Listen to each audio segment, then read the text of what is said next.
আসসালামু আলাইকুম। বাড়িওয়ালা কি যখন তখন ভাড়া বাড়াচ্ছেন কিংবা হুট করে বাসা ছাড়ার হুমকি দিচ্ছেন? মনে রাখবেন, আপনি ভাড়াটিয়া মানেই অসহায় নন।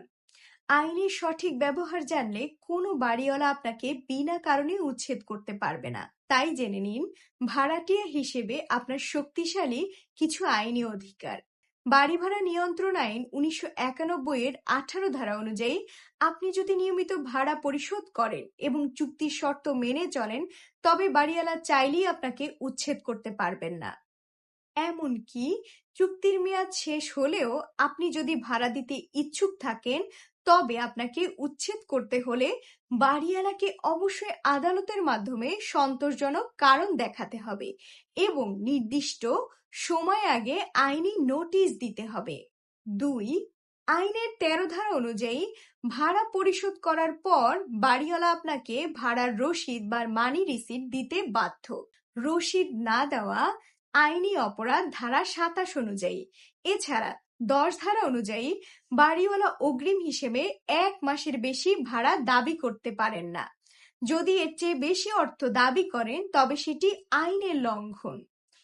3, আইন অনুযায়ী প্রতি 2 বছর পর পর ভাড়া সমন্বয় বা বৃদ্ধির কথা থাকলেও সেটি হতে হবে এলাকার মানসম্মত ভাড়া অনুযায়ী।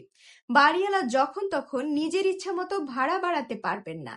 এছাড়া ঘরের অত্যাবশ্যকীয় মেরামত বা পানি বিদ্যুৎ সুবিধা নিশ্চিত করা বাড়িওয়ালার আইনি দায়িত্ব। তিনি যদি তা না করেন, তবে আপনি তার অনুমতি নিয়ে নিজে মেরামত করে ভাড়ার টাকা থেকে তার সমন্বয় করতে পারবেন। অনেক সময় বাড়িওয়ালা ভাড়া নিতে অস্বীকার করেন, যেন আপনাকে উচ্ছেদ করতে পারেন। এমত অবস্থায় ঘাবড়াবেন না। যদি বাড়িওয়ালা ভাড়া নিতে না চান, তবে আপনি ডাকযোগে ভাড়া পাঠাতে পারেন। সেখানেও ব্যর্থ হলে সিভিল কোর্টে ভাড়া জমা দেওয়ার সুযোগ রয়েছে। এতে আপনার ভাড়াটিয়া স্বত্ব বজায় থাকবে। আইন জানলে আপনি নিরাপদ, না জানলে আপনি ক্ষতিগ্রস্ত। বাড়িওয়ালা ভাড়াটিয়া সুসম্পর্কই সুন্দর বসবাসের মূল চাবিকাঠি। তবে অন্যায়ের শিকার হলে আইন আপনার পাশে আছে। বাড়ি ভাড়া বা উচ্ছেদ সংক্রান্ত কোনো সমস্যায় ভুগলে কমেন্টে জানান। সঠিক আইনি পরামর্শের জন্য ধারায় সাথেই থাকুন। ধন্যবাদ।